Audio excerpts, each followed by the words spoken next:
Նեթանյահուն միջազգային իրավական սկանդալի կենտրոնում է, այս անգամ Թուրքիայում։ Ստամբուլի դատարանը որոշել է դիմել Ինտերպոլին Իսրայելի վարչապետ Բենյամին Նեթանյահուի նկատմամբ կարմիր ծանուցում հրապարակելու պահանջով, գրում է թուրքական Սաբահ օրաթերթը։ Դեռ ապրիլին թուրք դատախազները մեղադրանք առաջադրեցին Նեթանյահուին եւ Իսրայելի 34 այլ բարձրաստիճան պաշտոնյաների նավատորմի խափանման համար, մեղադրելով նրանց մարդկության դեմ հանցագործությունների, ցեղասպանության, գույքի վնասման, ծանրացուցիչ հանգամանքներում կատարված կողոպուտի, դիտավորյալ վնասվածք հասցնելու, խոշտանգումների, տրանսպորտային միջոցների խոչընդոտման կամ առգրավման եւ մարդկանց անօրինականորեն ազատությունից զրկելու համար։ Իսրայելի խորհրդարանի միաձայն հավանությունը հայոց ցեղասպանության ճանաչման վերաբերյալ անպատասխան չէր մնալու Անկարայի կողմից, ասում է քաղաքագետը։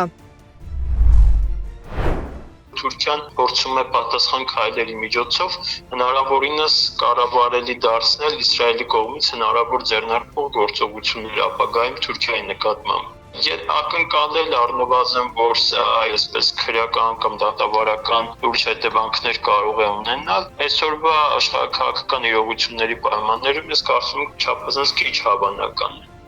Թուրքիայի դատարանի որոշումը Նեթանյահուի դեմ դատական գործընթացների միայն հերթական դրվագն է։ Հրեաների նախագահը տարիներ շարունակ պայքարում է միաժամանակ մի քանի իրավական ճակատներում։ Նեթանյահուն դատական քաշքշուկների մեջ է նաև Հաագայի միջազգային քրեական դատարանում եւ հենց Իսրայելում։ Երուսաղեմի շրջանային դատարանում նրա դեմ հարուցված 3 գործերը հատկանշական թվերի տակ են։ 1000, 2000 եւ 4000, սակայն գործերի բովանդակությունը այնքան գեղեցիկ չէ, որքան թվերը։ 1000-ի գործը ստացել է կենցաղային անվանում՝ նվերների գործ։ Քննության համաձայն Նեթանյահուն եւ նրա կինը Սառան ստացել են թանկարժեք սիգարներ, շամպայն եւ այլ նվերներ հոլիվուդյան պրոդյուսեր Արնոն Միլչանից եւ միլիարդատեր Ջեյմս Փեքերից։ Փոխարենը տարբեր ծառայություններ էր մատուցում, քաղաքական դիրքը չարաշահելով, ինչ որ մեկը ծանոթացնում էր, օգնում էր գործերը առաջ տանեն։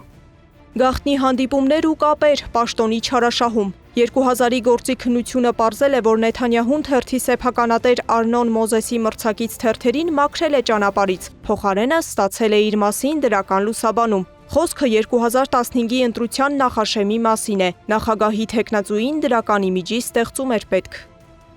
Խոսքեր են գնում, որ ուզում են օրենք ընդունեն, որպեսզի համաճարակ ցենտրերի շրջանակությունը արգելվի, որպեսզի դա հարվածեն դիրքեր։ Կանով է ճիշտ է թե ոչ, բայց այդպես եմ խոսում։ Այսինքն էլ ինքը օգտագործում է իր քաղաքական կապիտալը, իր դիրքը, իր կապերը, որպեսզի այս կոնտեքստում դրական իմիջ իրեն սարքեն։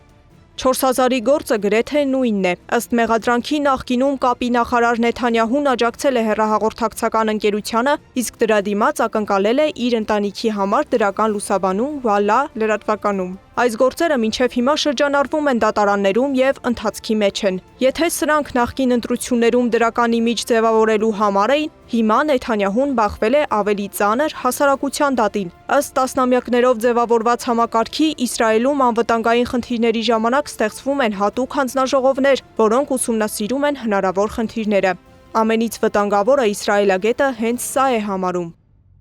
Հասարակությունը պահանջում է արտար թափանցիկ ձևաչափով քննեն, թե ինչ տեղ ունեցավ,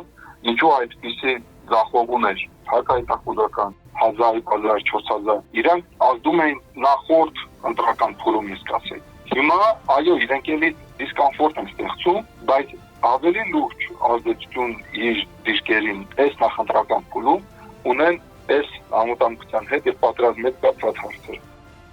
Նեթանյահուի դեմ իրավական գործընթացները չեն սահմանափակվում Իսրայելում։ 2024 թվականի նոյեմբերի 21-ին միջազգային քրեական դատարանը նրա նկատմամբ ձերբակալության օրդեր տվեց։ Գազայում ենթադրյալ պատերազմական հանցագործությունների եւ մարդկության դեմ հանցագործությունների կասկածանքով Իսրայելը մեղադրանքները մերժում է եւ վիճարկում դատարանի իրավասությունը։